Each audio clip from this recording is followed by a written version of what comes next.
Let's take a look at some of the unusual things that can happen during a set. First, let's say that a player on one of the teams gets blood on their jersey and needs to change that jersey to another one. They'll now be wearing a different number, and rather than having to keep track of what number they were originally wearing, what you can do is tap the roster button down near the bottom left. And you can see that you have the ability to add a player.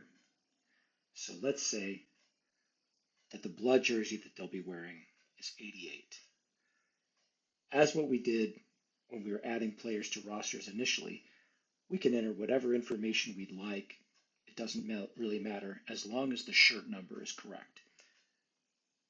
So now there will be a player number 88 on the roster. Now we can go back and we can find the jersey that needs to be changed. Let's say number 1. And what we're going to do here is we're going to make a manual change by tapping on the score. And we're going to find number 1, and we're going to put number 88 in. By doing this as a manual change, it will not count against the team's substitutions, nor will it affect any other parts of the match. I'll tap confirm, and now we can see that 88 is serving instead of number 1. Another unusual thing that can happen is an injury. Should that happen, we'll tap the injury button, and let's say that it was the same team that was affected by that. We can choose which player was injured. Keep in mind that we're only going to do this if the team and the official determine that the player is not going to continue playing. If they do want the player to continue playing, we would use a regular substitution rather than an injury. In this case, we're going to say that there was an injury and that player is unable to continue. In this case, we'll pick number 4. Because this happened early in the set, all the other players are still available. So I'm going to replace number 4 with number 9, and I'm going to submit that injury.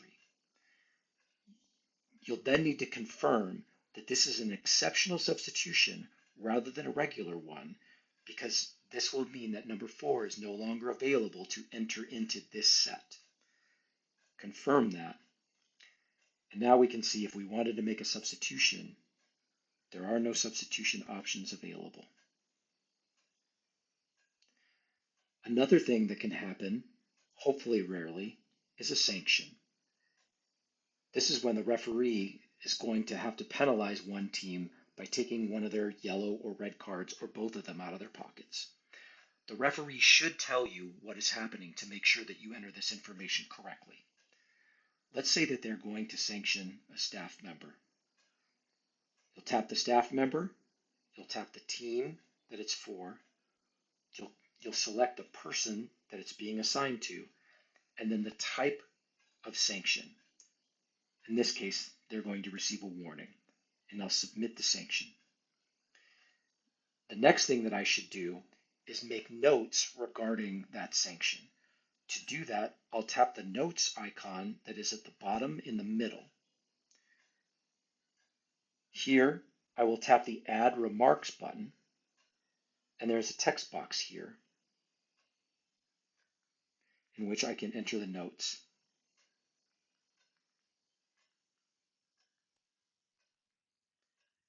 Once I've done that, I can click Save, and those notes will appear. Be sure to confirm with the official what they would like entered in the remarks so that you get all the necessary information. Once you've done that, tap on the volleyball, and you'll be back to the match.